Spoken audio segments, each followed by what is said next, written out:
This is my high performance liquid chromatography model. I did a drawing that's kind of like TU blue themed. I'm gonna show you my model and explain it first, and then I'm gonna answer all the questions. So HPLC involves mixing a solvent that comes from a reservoir with a sample zone that has our analytes to be separated, then pump it into an injector, which is automated. Then through that, it's carried across into a column, which is our stationary phase, so that where like the actual like separation and stuff happens. And then the absorbance, there's a detector usually, so that we know like what are these specific substances that are getting separated. And then this is the computer analytical system that does the stuff that like helps us analyze what it is, and that's the waste. Okay, so the first question is sample type and sample like introduction. So since this is reverse phase, I chose to do a sample that has a polar substance inside of it, because reverse phase elutes out polar substances first. Because what happens is that non-polar compounds in the mixture will tend to form attractions with the silica, like the column itself, and then that'll make them spend less time in the solution and slowed them down on their way through the column, letting the polar samples go elute quicker. So I decided to use some chemical that would contain butanol and something like that. And so the injection itself is pretty straightforward in HPLC because you don't really require splitting.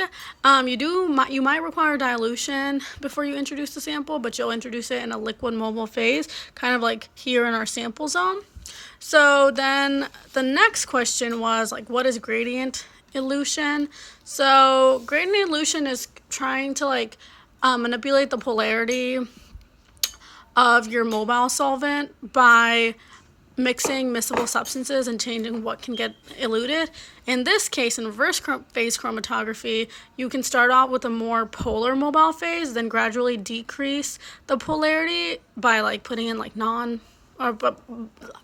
decrease the polarity and elute the less polar compounds, and then that could be really, really helpful.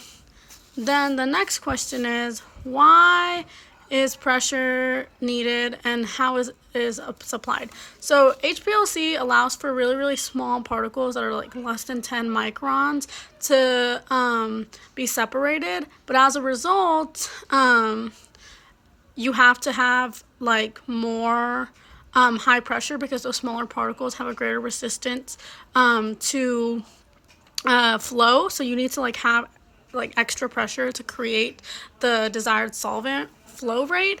And then the ways that you can do that is through like a variety of different pumps. Syringe pumps are usually used, but there's all sorts of pumps that you can use. How the stationary phase is used for separation. So typically stationary phases are packed in HPLC with molecular or porous particles, and the polarity of the stationary phase can be controlled. In the case of reverse phase chromatography, it can the silica is modified to make it nonpolar by attaching long hydrocarbon chains to its surface, typically with either 8 or 18 carbon atoms in them. And then, so that's like something by adding or like manipulating the column here, which is like silica based. Then how is detection performed and enhanced using UV vis? So UV vis absorption spectroscopy is the measurement of the attenuation of a beam of light after it passes through or reflects from a sample surface. Absorption measurements, shown here, can be collected at a single wavelength or over an extended spectral range. So some advantages to UV vis is that it's like good, it's like a bang for your buck. Like these instruments are at a pretty good value. They're relatively easy to use. They're very straightforward. They're non-invasive, so they don't affect or manipulate the material or analyte that we're looking at. And it does a good job at revealing contaminants. So this can help because like in further experiments, you can see like where you went wrong. However, some issues might be is that selectivity. The UV vis spectrometer doesn't discriminate between the sample of interest and contaminants that absorb at the same wavelength. So if they absorb at the same wavelength, then you really can't like do anything about that. Sometimes like stray light can be detected, so that's another issue, and an erroneous reading might be recorded.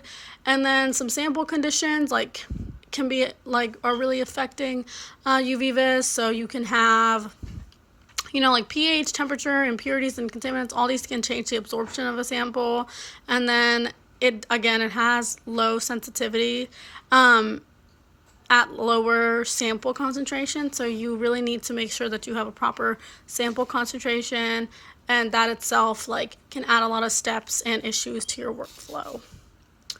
So then the next question is, how can mass spectroscopy used with HPLC?